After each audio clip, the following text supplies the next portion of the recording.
खबर शामिल करते हैं शहर इकाई से, जहां डीआईजी एस्ट उस्मान गनी सिद्दीकी और एसएसपी जिला कोरंगी तारिक नवाज की हिदायत पर थाना कोरंगी सनती एरिया पुलिस की मंशियात फरोश मुलजिमान के खिलाफ कामयाब कार्रवाई। एक खातून मंशियात फरोश मुलजिमा को गिरफ्तार कर लिया गया।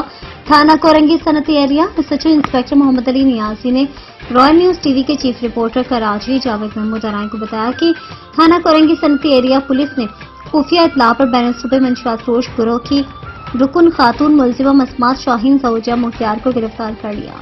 गिरफ्तारी के दौरान मुलजिमा से 1.5 किलो से ज्यादा मंशियात बरामद कर ली गई है।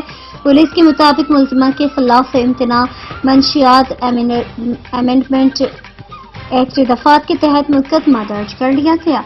मुलजिमा आदि जुराइम पेशा और मंशियात फरोशी की और दीगर जुराइम के मुताबिक मुकदमात में गिरफ्तार होकर जेल जा चुकी है।